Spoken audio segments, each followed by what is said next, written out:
Hey, welcome everyone. My name is JR, and I'm the founder and owner of Business Leaders Network, where our mission is to build a community of emotionally intelligent servant leaders. And we do that through education, visibility, community, and love the heart of just giving back. And so, one way that we do that to help other entrepreneurs and gain more visibility is through our roundtable interviews. And today we have a group of amazing individuals who are doing some pretty cool things that I want to help get their message out there to you, so that way you have more awareness about what they have to offer. And if you hear something that intrigues you, that makes you want to learn more, stay tuned to the end to get some of their contact information, and we will go from there, and then you can connect with them. So welcome everyone. Thank you so much for being here today.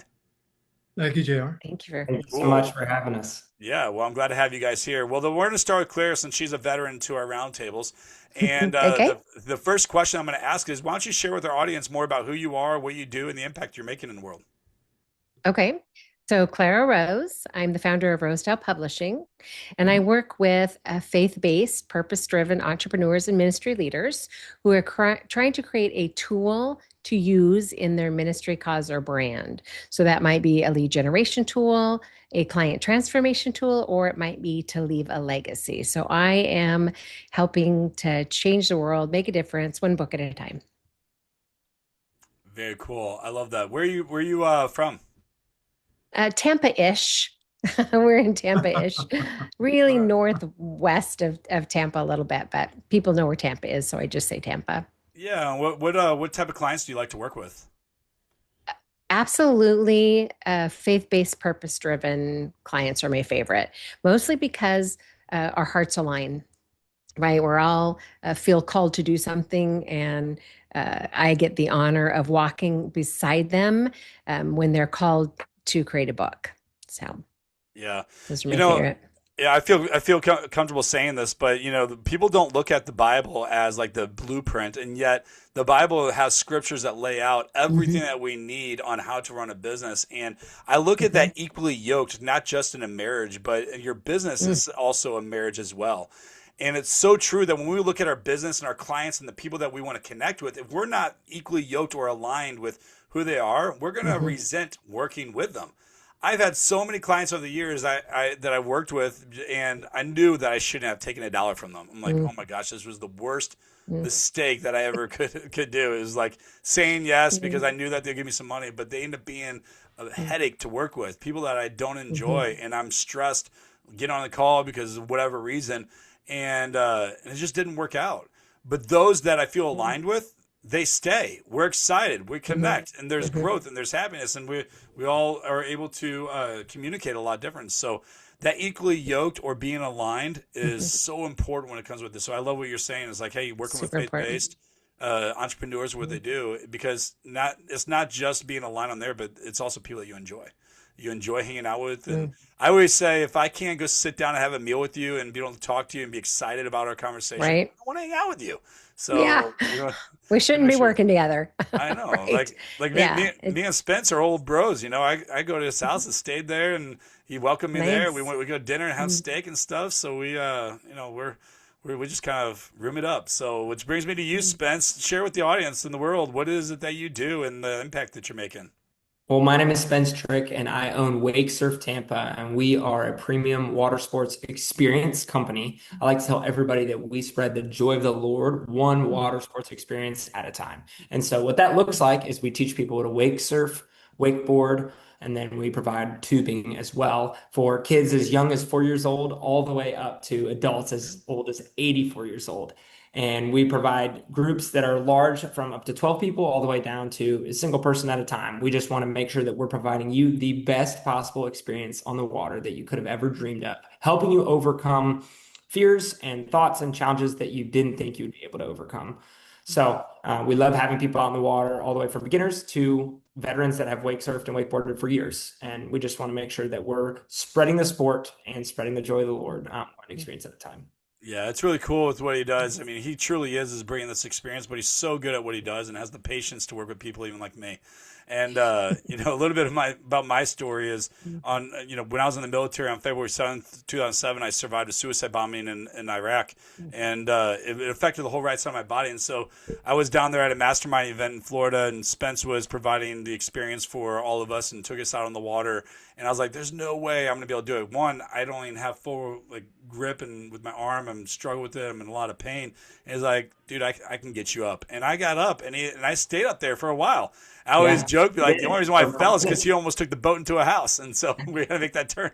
But no, he was watching. He didn't, but he made a sharp turn, and I ended up losing focus and fell in the water. But it was what fun. JR is not telling you is that he stayed up for so long that our entire run that we do was over. So I had to turn around so we could keep running and on the water. And that's what caused him to fall. But ultimately, he did very, very well. And it was something where he believed when he first got out there that there was no possible way that he would be able to successfully do it. Or enjoyably do it at the minimal. And I would say it's safe to say it was fun. It was a highlight. I loved it. Yeah. So very, very cool. And that's what I live for. I live for those life-changing experiences where people they gain that confidence and that joy after kind of overcoming that first doubt. The doubt of they don't think they're going to be able to do it or they don't want to do it. We have many, many guests that come out where they had one friend that booked it because they wanted to do it and the rest said they'll never get in the water. And after they watched their friend have so much fun, they actually decided to then get in the water and try it and they loved it. So I love those moments. Yeah, it's a lot of fun. Well, thank you for that. Hey, Rick, I'm going to come to you next. Why don't you share with our audience about who you are and what you do and the impact you're making? First off, Spence, next time in Tampa, I'm going to look you up. Please do. Yes. JR, when you had your intro and you said you've got emotionally intelligent people, I felt I'm in the wrong room. No, but I'm Rick Morgin. I'm a partner and consultant with the franchise consulting company, and I help entrepreneurship grow. Whether it's first time someone wants to AI proof their career, a very young entrepreneur, or somebody who wants to take their corporate experience and find the right vehicle to help them reach their personal, professional, and financial goals, I help with that. I coach them through that. I also work with business owners who want to expand, and perhaps creating a franchise is the right growth pattern. So that's how I'm trying to make an impact through the growth of entrepreneurship, growth of small business, which is very important, I think. That's very cool. How long have you been doing what you're doing? November will be my 10th year with the franchise consulting company. The organization is also celebrating its 10th year. So I'm one of the OGs of the consultancy. All right. So I am very curious. What did you do before you got into the franchise? I had a long and very fun and good corporate career. I spent my time in the wine, beer, and spirits industry, my whole career. Different companies, different roles. Started in sales, then did a stint in marketing, but then got to utilize my education in the finance side of the consumer product sector. And I was the finance lead for the sales organization. So as I ended up. Very cool. It's funny that you mentioned the emotional intelligence part of our mission and stuff like that. But, if I get 10 people in a room and I ask them, what does emotional intelligence actually mean? You're going to get a different answer from every person. And there's a reason why I picked those very specific words of emotionally intelligent servant leaders as part of our mission, the type of people we want to attract, is because it does exemplify the type of people that I want to surround myself when we talk about alignment or being equally yoked or whatever like that.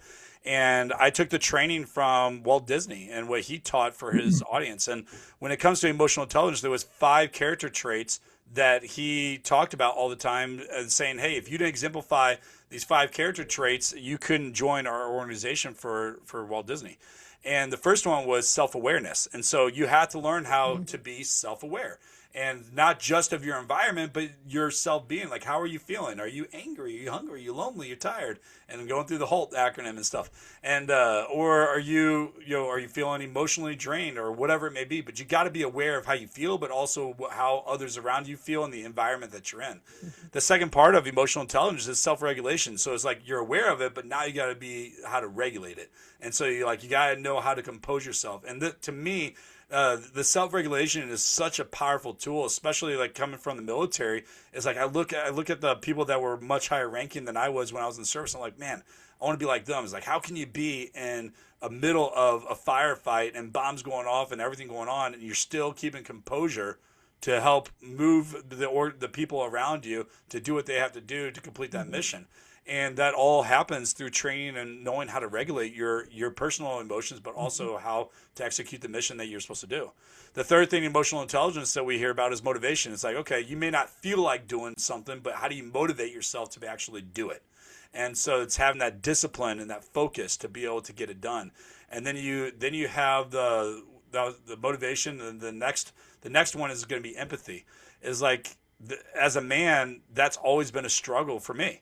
Like I came out of the military and I was like, no, you either do this or not. There's no in between. You either like me or don't like me. I don't really care. But I didn't really have a lot of empathy for other people. It's like, you know what? Suck it up, Buttercup. Let's move on. But it's not about what I think that someone should feel. It's about just trying to meet them where they're at and understanding and showing empathy where they're at and giving that grace. And then the last piece is the social skills for emotional intelligence. It's like you have to know how to communicate what you're feeling and what you're doing and your messaging and everything else. And if you don't know how to communicate, well, then how are you going to be able to exemplify emotional intelligence? And so when you exemplify those 5 character traits of self-awareness, self-regulation, motivation, empathy, and social skills, now you're becoming an emotionally intelligent individual. And we all have work to do in those areas. I know I do. And every single one of those 5 things, I have work I got to do. And so, but we want people that are striving for excellence in every one of those things. So I love what you say, Rick, saying, hey, it's not you, but I would say it probably is. I'm sure that you, especially if you're leading others, which is great. But Rick, I'm going to go back to you since you were the last one that's talking. Why don't you share with us one of your best client success stories? Where are they at when you started working with them? What did you help them achieve? I like telling the story of, I met my client on LinkedIn, and it was the right place at the right time. She spent her career in marketing in the beauty industry, working in New York City. She then relocated to Florida, the east coast of Florida in Broward County. And I think it was because her husband got a new job. But she was at a point of, I got to do something for myself. It's going to be hard for me to recreate my career being in Florida, and everything in that industry is up there in the Northeast. So we connected, and we looked at a lot of brands, and she was meticulous in her research. Then, of course, we narrowed it down to 2, and it was that back and forth. And she finally went out to Utah to visit the franchise called Painter Bros. And Painter Bros is a tremendous organization built with the right philosophy and management. And she ended up spending like a few days out there in the field, training, and she finally did it. She acquired 3 territories. And now when you see things about Painter Bros, whether it's on Facebook or Instagram or corporate videos, she's the person.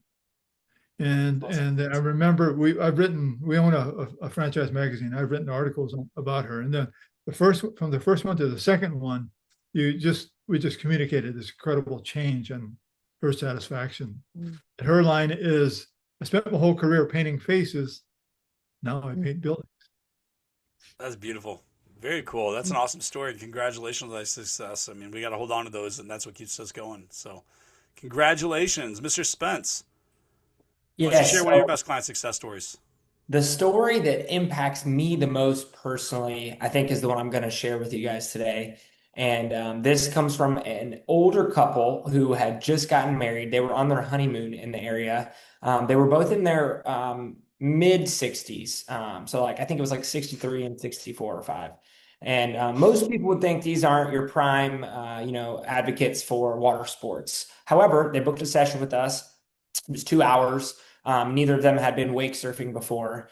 And so I actually took them out on the boat. A lot of times we'll have a captain and instructor on the boat. That's our main model. That way we can provide the best absolute experience. However, this day, just so happened to be that the instructor that was scheduled was sick, got sick the night before. So I ended up being alone because I couldn't get somebody to fill the role. So I'm on the boat alone with this couple, and I'm teaching them how to wake surf. And they seemingly had a good time. They both succeeded. They got up.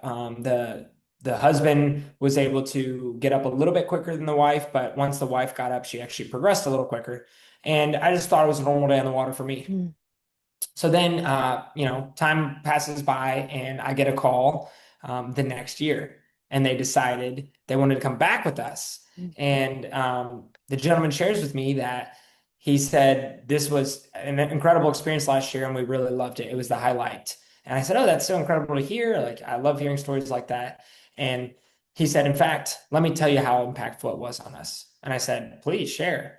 And he said, we ended up going back to Ohio, which is where they were originally from.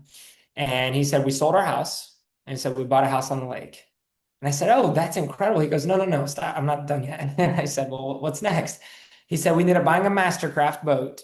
Now, little do you guys know, we have Mastercraft boats. So they bought the boat that we had, and they bought the same board that we had, and they started wake surfing. And he said, we're no longer, just a couple looking for something fun to do in our retirement age. We're now wake surfers. And he said, that was all thanks to you and the experience we had when we were with you. And so, as Christians, we know our identity is rooted in Christ. And they both were actually firm Christians, but however, they had in a sense, an identity shift in their actions when it came to who they saw themselves as and what they intended to do as hobbies. And I thought that was very powerful and transformational for me. And it's honestly one of the few things that I used to cling to when I continue to desire to move on. When I'm struggling, when I hit the wall, I'm like, you know what, this is the kind of life change that can happen and that has happened. And there are countless other stories, but that one to me, to this point, has always been the most impactful because it reminds me of why I do what I do. That's such a beautiful story, just and a testament, just knowing that we never know what we're doing, what we're saying, or what connection we give that's impacting the person in a way. And it doesn't matter what it is. For you, the vehicle was wake surf, but it could be coaching, it could be publishing, it could just be a conversation, it could be you guys just saying hi to someone, and that took them off the ledge from doing something that they would have regretted. And so we just never know what that is. And so part of servant leadership and being emotionally intelligent is just like doing everything with excellence and showing up with a happy smile, because it's really easy to allow our bad day to reflect on other people and or be able to pour it out on other people. And so we just want to make sure that we always show up and do the best that we can, show up with excellence, show God's grace in everything that we do. And because we never know what impact it's going to make. And now you just you did something not even knowing you're doing something that every business owner tries to do, and that is creating a raving fan. And so you created a raving fan for what you do. And now anytime they come see your area, they want to be able to see you, or maybe they know other people in that area that are coming. And now you're just creating more influence than just by showing up and doing what you love to do. So congratulations. That's a beautiful story. Clara, tell us one of your client success stories. I have lots of them because I've been doing this for so long. Well, give me one. Okay, I'll just give you the one. So this is actually a newer. Every year I do something for my education. So last year I did a very high level mastermind. And in this mastermind, there were 60 women, kind of high level, high achieving women. And several of them, we've done their book, but one of them in particular was talking about, I know I want to write a book. I'm in the financial services industry, so it's highly, highly regulated. But I know that I'm supposed to write a book. So, I don't know what it's going to be about. And we had chatted a couple of times. She's like, okay, I just got to get my finances in order and we'll do this. And then her mother passed away suddenly. And so that was like derailed her totally. Completely understandably. And so she circled back. So now we're in a whole new year, right? She circled back and said, I'm ready to write my book. I'm like, Okay, right. So we jump on a call and we talk about it.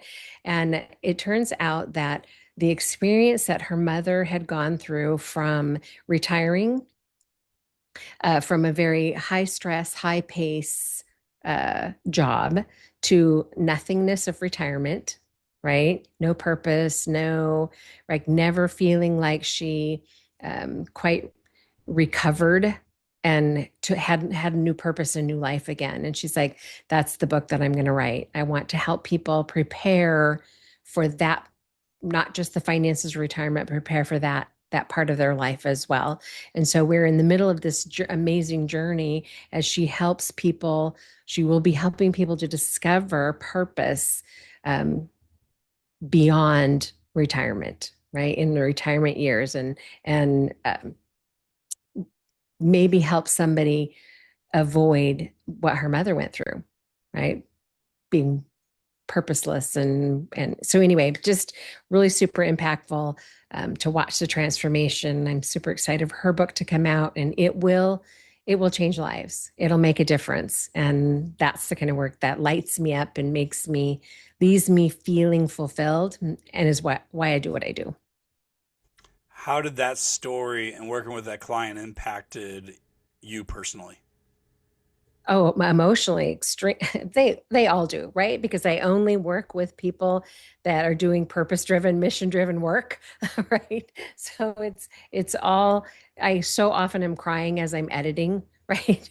Because it's something so good, right? So it impacts me emotionally in that way, but it also, one of the beautiful things about what I do is I learn something new all the time, right? If we're talking about um, financial planners writing a purpose book, I'm learning about financial planning, right? I did last year and into this year, we did one from a gentleman who taught financial stewardship, The Economies of Grace, Philip's book that just came out last month.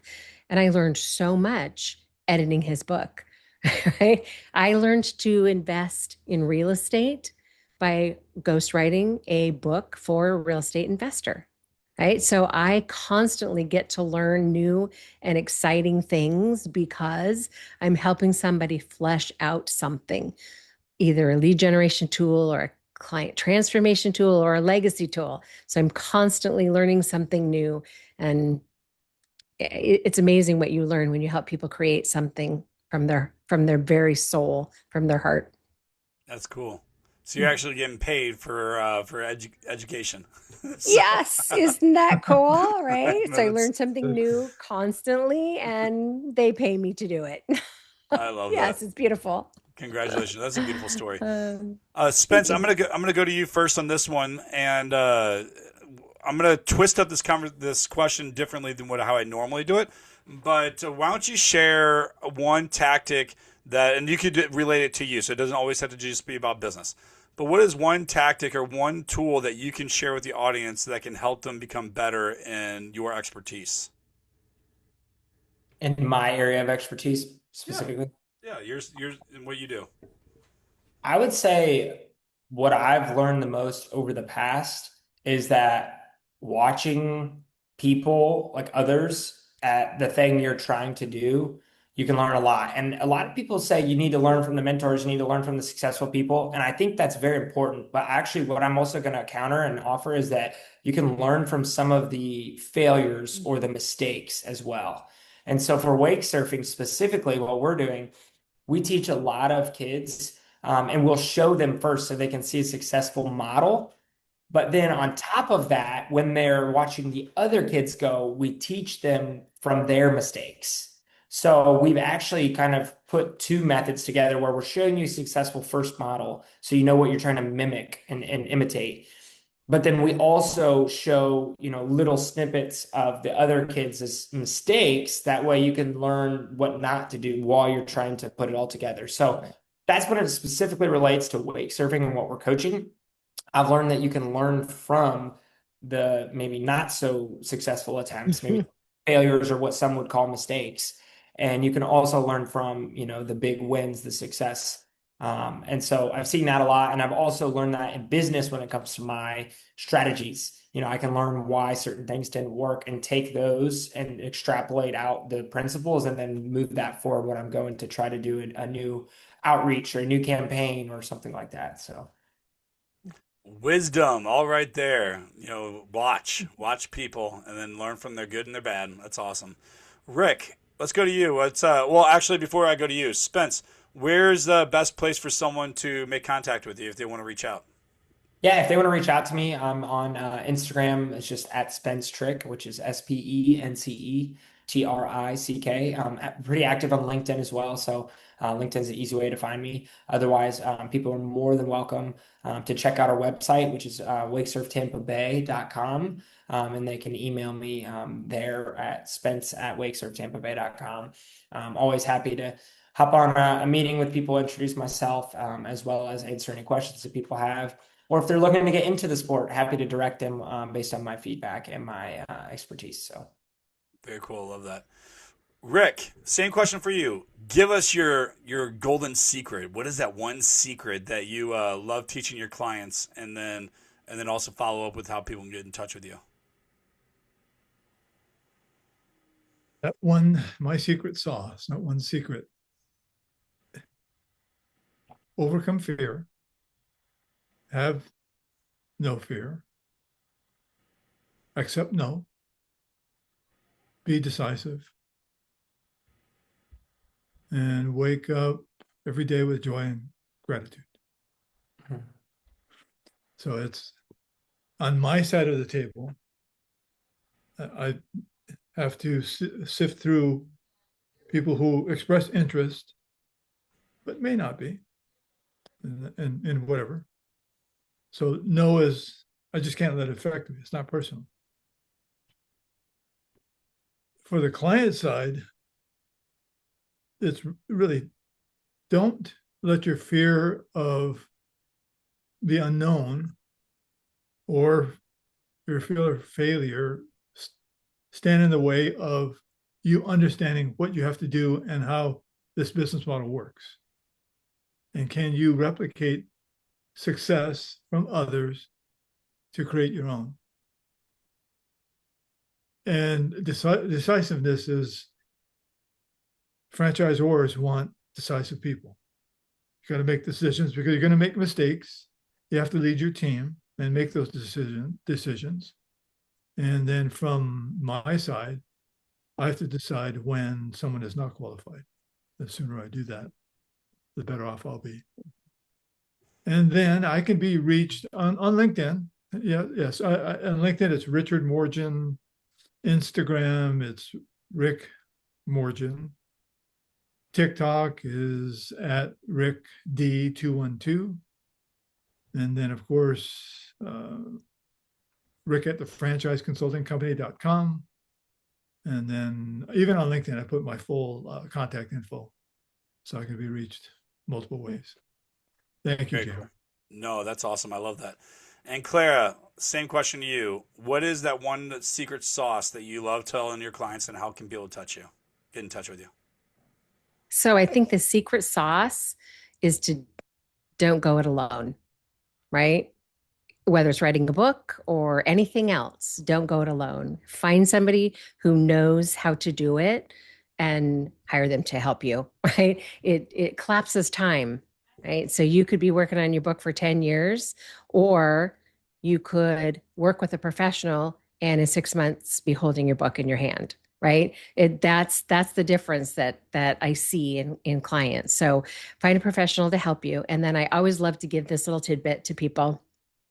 If you write 500 words a day, which is like 3 paragraphs, honestly, 500 words a day, Monday through Friday, 5 days a week, in 90 days, you have a 35,000 word book, which is the size of the average business book. So let that sink in. From outline, which is foundational, got to have a good solid outline, to written book in 90 days. If you'll put your hiney in the seat and write 500 words a day, you can do this. Find someone to help you. If you'd like to connect with me, you can find me everywhere as Savvy Clara Rose. All of the social medias, Savvy Clara Rose. You can go to clararose.com, find me there. You can email me at hello@clararose.com. So pretty much Clara Rose, and you'll find me online. Very cool. I love that. Well, thank you so much for everyone that's jumping on here. And for everyone that's out there listening, I want to encourage you guys, if you want to be a guest on one of our roundtables, gain some more exposure and visibility, or even network with other business professionals, I would love to have you apply to be a guest on our show. So make sure you guys drop a comment below to wherever you guys are watching this, BLN Impact. That's BLN Impact. Drop that comment. Me or someone from my team will reach out to you guys and give you the next steps of how you can be a guest on one of our shows. And until next time, Semper Fi. Thank you, JR.